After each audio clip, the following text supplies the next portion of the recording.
Now, we've talked extensively about trauma, especially surrounding the Derek Chauvin trial. Is trauma a common experience? Not everything is trauma, right? Not everything is trauma. You can have something bad happen to you and not get stuck in that, right? Trauma, one of the primary pieces of trauma is stuckness, right? And how you get reorganized around the stuckness, right? So something bad can happen to you and you can move through it and not get stuck in the quality of it, or not get so stuck in it that you can't move on, right?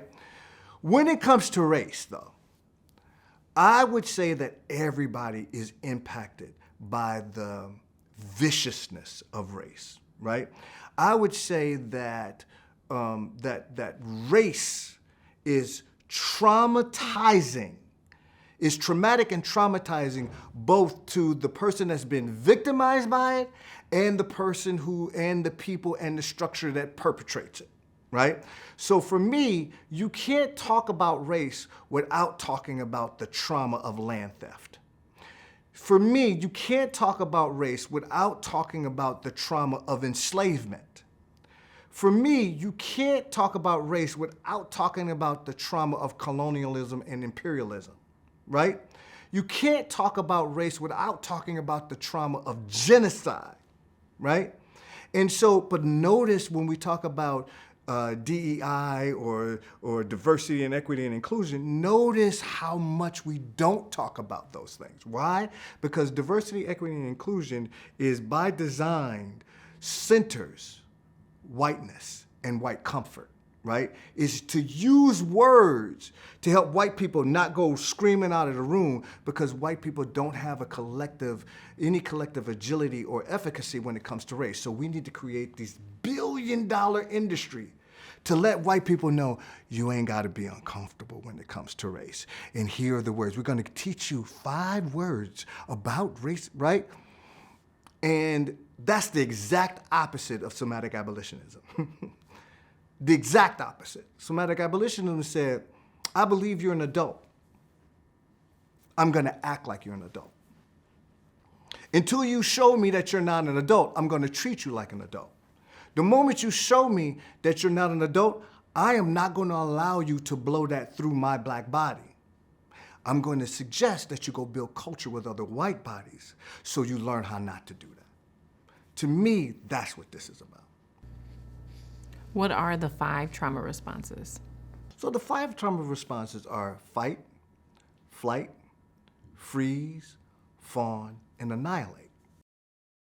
There are strategies that people have used in order to survive. Like my people, your people, have had strategies in order to survive this stuff, right? Because trauma response is a protective response, not a defective response, right? But over time, that protectiveness loses its context. And so part of these pieces, part of the Quaking of America is designed to help people have context. So one of the responses is fight, right? Now that fight can show up in a number of different ways. That fight can show up between us, or that fight can show up as urges, or that fight can show up as vibe. That fight can show up, and people will couch it as part of personality, but it's really not personality, right? Trauma can look like personality. Trauma in a person can look like personality decontextualized over time. Trauma in a family can look like family traits decontextualized over time. Trauma in a people can look like culture decontextualized over time, right? Think about the good white wife who cooked a picnic or cooked dinner for her husband that had just come back from a lynching, right? Over time, that piece, that way that they dealt with that can look like culture over time, but it never got addressed, right? And so for me, these pieces around fight, flight, freeze, and fawning, those pieces are really pieces that people use in order to get around the charge of race.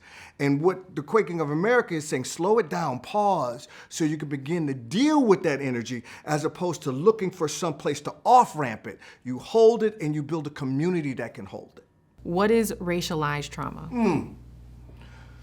So racialized trauma is specifically, I'm carving out kind of an area that I want people to begin to pay attention to. Trauma in and of itself has a stuck quality to it. But if you just talk about racism as trauma, what people will do is genuflect to the brain, right?